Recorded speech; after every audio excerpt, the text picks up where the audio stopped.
moments later.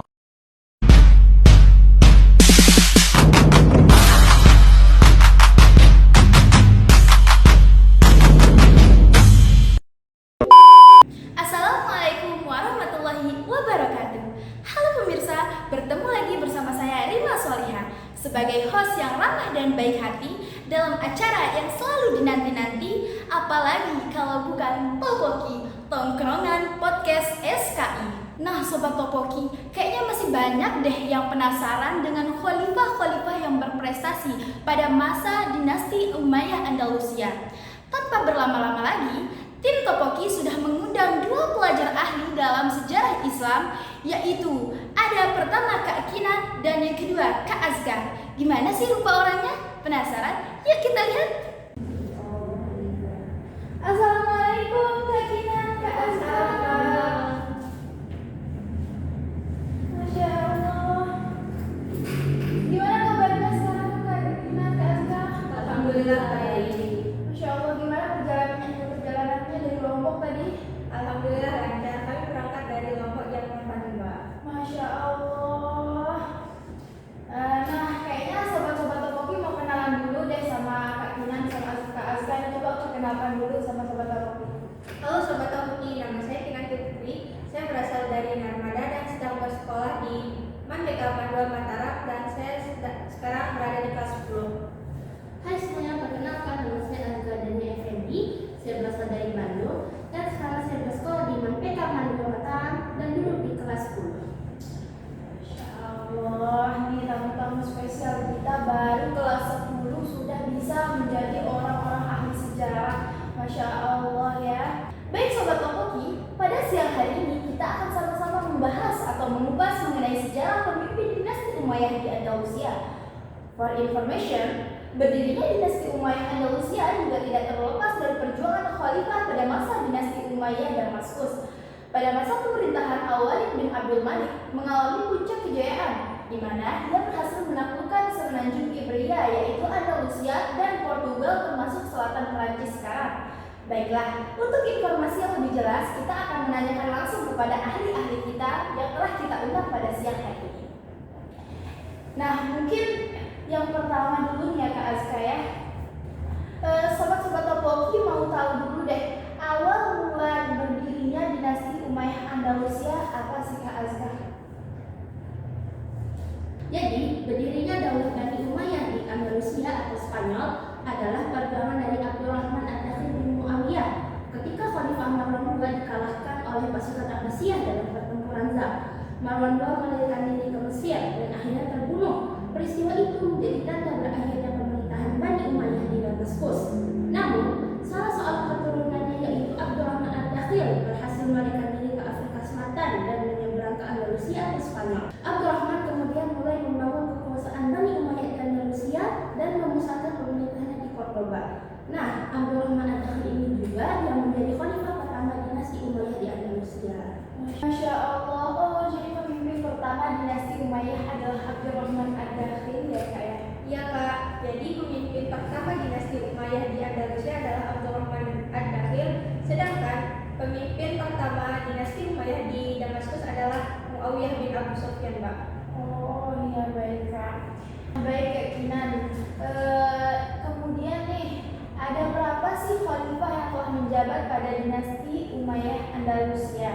Jadi Mbak, pada masa pemerintahan dinasti Umayyah di Andalusia terdapat 16 khalifah yang telah menjabat. Namun, ada 4 khalifah yang dikenal membawa kejayaan pada masa jabatannya. Di antaranya yaitu Abdurrahman Ad-Dakhil, Abdurrahman An-Nasir, Hakam Al-Mutasir, dan yang terakhir adalah Muhammad Al-Fatih, Mbak. Masya Allah. Nah mungkin pada siang hari ini sobat-sobat Topoki mau tahu dulu deh untuk memotivasi sobat-sobat Topoki yang masih jadi pelajar nih. Kak Azka, Kak Kina, sebutkan salah satu prestasi yang paling menonjol dari keempat khalifah tersebut. Jadi, yang pertama ada Abdurrahman Ad-Dakhil. Dia berhasil membangun Cordoba menjadi kota yang megah dan memusatkan pusat kekuasaan Muawiyah berada di Andalusia. Dan yang kedua ada Abdurrahman An-Nasir. Pada masa pemerintahan Abdurrahman An-Nasir tercapai apa yang dinamakan keemasan ilmu pengetahuan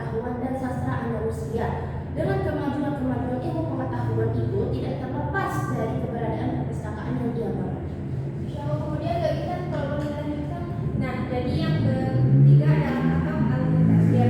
Periode ini sebagai puncak kejayaan intelektual ilmuwan di seluruh dunia berkumpul di Cordova. Periode ini rakyat bebas dari buta huruf. Pada masa Hakam II telah ada dewan guru besar yang bertempat di Universitas Cordova. Nah, dan yang terakhir adalah Muhammad Al-Fatih, merupakan Sultan ketujuh pemerintahan Utsmaniyah yang berhasil merealisasikan penaklukan atas Konstantinopel, Mbak.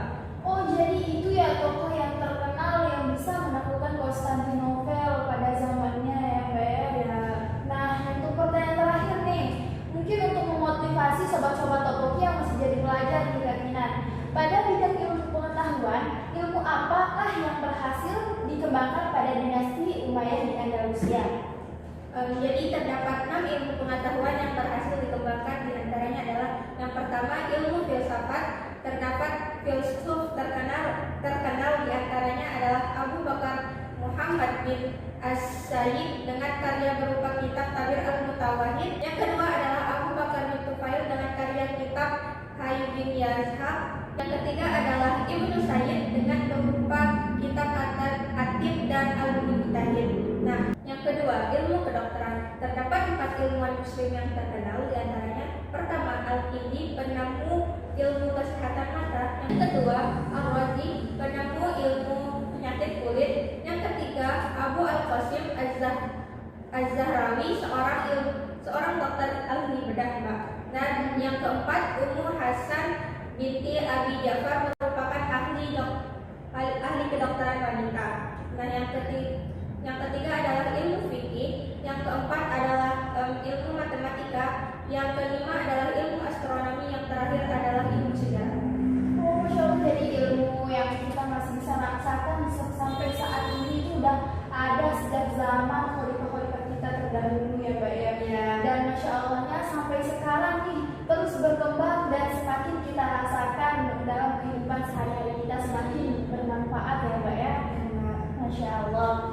Nah, Sobat Topoki, kesimpulan yang bisa kita ambil adalah Islam masuk di Andalusia pada masa pemerintahan Al-Walid bin Abdul Malik. Islam masuk ke Andalusia pada masa Khalifah Walid bin Abdul Malik dari Daulah Umayyah Damaskus. Akan tetapi, Islam di sana tidak dapat berkembang secara besar karena adanya pertikaian antar penguasa. Islam di Andalusia mulai berkembang dan memiliki kemajuan ketika berdirinya Daulah Umayyah yang kedua di sana. Daulah Umayyah di Andalusia didirikan oleh Abdul Rahman Ad-Dakhil pada tahun 766 Masehi. Daulah Umayyah di Andalusia berkuasa kurang lebih selama 275 tahun dan memiliki perkembangan yang sangat besar di semua bidang ilmu, baik ilmu pendidikan dunia dan juga ilmu agama. Jadi Sobat Topoki, ibrah yang kita bisa ambil dari keempat pemimpin kita yang berprestasi pada masa dinasti Umayyah Andalusia adalah jika kita diberikan amanah untuk menjadi seorang pemimpin, maka kita harus selalu berusaha untuk memberikan yang terbaik. Sebagaimana sabda Rasulullah SAW, "Kullukum ra'i wa kullukum mas'ulun 'an ra'iyatihi." Setiap kalian adalah pemimpin dan setiap pemimpin akan diminta pertanggungjawabannya. Baik